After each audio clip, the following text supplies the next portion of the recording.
ikut, ada yang pertama, ada yang ke Habasyah dulu, nabinya tidak ikut, ada yang memang akhirnya nabinya ikut ke Madinah. Setelah akhirnya kuat, ya udah bismillah, Allah menangkan kembali. Ya, kayak silakan diukur.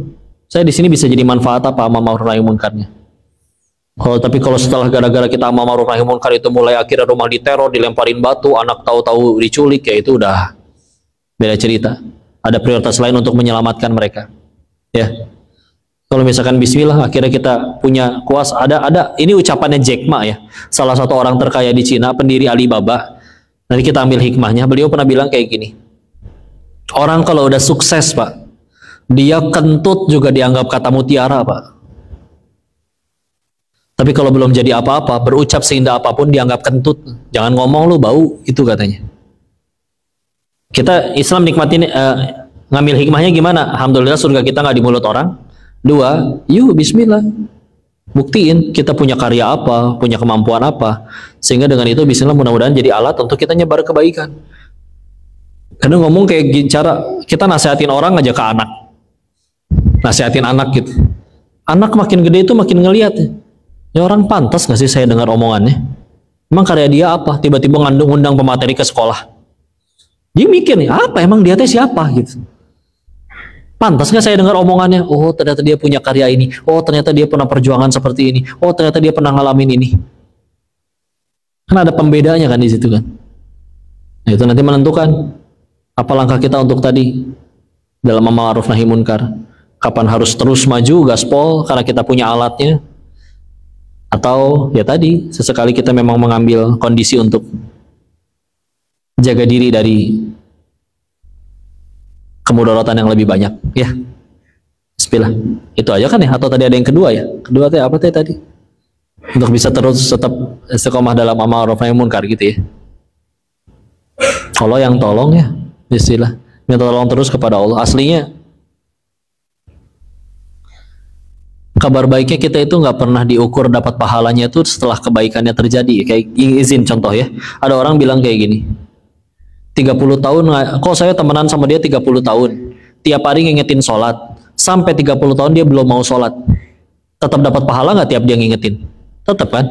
Bayangin kalau baru jadi pahalanya nunggu itu orang mau sholat dulu, berapa lama berarti nunggunya? Atau gini deh, Pak bangun masjid yuk, hayu, ini 10.000, ternyata masjidnya belum jadi, kita meninggal duluan, pas meninggal kita tahu kita dikasih buku catatan amal, nyoba ngecek, ternyata nggak ketulis. Komplain, kan kau tahu tanggal segitu jam segitu saya sedekah bangun masjid, kenapa di sini tidak tertulis? Tidak mungkin ada suara kayak begini, ya kan masjidnya belum jadi pahalanya belum cair. Nggak mungkin bro. Duit masih di kantong, masjid belum jadi, hati udah niat, udah ada pahala niat itu. Dilakuin, ada pahala perbuatan. Nggak ada yang sia-sia. Bismillah, kita akhirnya udah berjuang nih, tapi tetap aja ternyata yang masyarakat tidak jadi baik juga ya kan. Kita meninggal nggak ditanya sudah berapa orang yang kamu solehkan. Kita dakwah orang jadi baik, Allah yang ngubah, nggak usah ngaku-ngaku kitanya. Orang tidak jadi baik selagi niatnya benar tetap jadi pahala, nggak rugi. Kapan kita pernah disuruh ngubah orang? Nggak pernah kan. Makanya dakwah itu baru akan jadi berat kalau kita sepakat bahwa orang itu harus jadi baik setelah ngobrol sama aku. Gak pernah disuruh ngubah orang kita. Tugasnya fadzakir innama anta mudzakir. Ingetin, kamu tuh pengingat saja, hanya mengingatkan. Lasta 'alaihim bimusaitir, engkau tidak berkuasa di atas yang lainnya.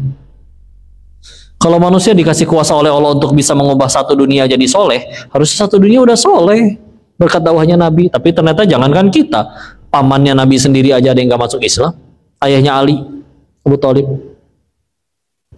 Tapi apakah dakwahnya Nabi ngingetin Abu Thalib nggak jadi pahala? Pasti jadi pahala, nggak rugi. Enaknya urusan sama Allah gitu ya. Ke manusia kita bawa 1000 kebaikan, bisa hilang gara-gara sekali salah. Tapi kalau ke Allah kita datang bawa 1000 kesalahan, ada satu aja kebaikan yang Allah ridho, Allah punya kuasa ngampunin sisanya. Silah ya. Wallahu a'lam bishawab. Mudah-mudahan bisa menjawab pertanyaannya. Cukup? Gitu. Baik, terima kasih tentunya kepada Abang Disi untuk ceramah dan juga pertanyaan atas jawaban atas pertanyaan-pertanyaan yang sudah dipaparkan oleh teman-teman. Baiklah, Bapak dan Ibu sekalian, tentunya karena keterbatasan waktu untuk sesi tausiah ini kita bataskan dan kita cukupkan saja. Alhamdulillahirrahmanirrahim. Semoga selesai mendapatkan siraman rohani pada hari ini dari Ustaz Rizli. Apapun yang telah disampaikan oleh beliau ini akan menjadi amalan dan juga menyejuk hati bagi kita semua. Minimal tentunya pulang dari sini ada satu poin penting dan juga satu poin yang selalu diingat. Habis ini kita asar dulu ya. KI Bandara yang dimana kasih ada yang ikut dari awal tadi. Membawa perubahan yang lebih baik untuk kita semua. Kalau begitu boleh kasih tepuk tangan sekali lagi untuk pasangan teman siang hari ini. Kasih. Kita foto bersama terlebih dahulu dan begitu berkenan kepada para direktur, kami undang teman-teman Pak Purwanto, Ibu Indah, Bapak Eko, dan juga Bapak Eko tutup dulu ya, nanti kita ngaji lagi. Ya, mohon doanya mudah-mudahan bermanfaat. Dan nanti setelah itu kita juga akan mengajak teman-teman sama-sama kita berdiri, kita foto bersama juga dengan kondisi. Ya, kami persilakan terlebih dahulu dan rekan-rekan panitia mungkin boleh dibantu kursi dan meja akan kita clear out terlebih dahulu. Jadi Pak Denis kita foto bersama dulu ya. Oh iya, matiin dulu ya. Subhanallah. Kita ngaji lagi ya.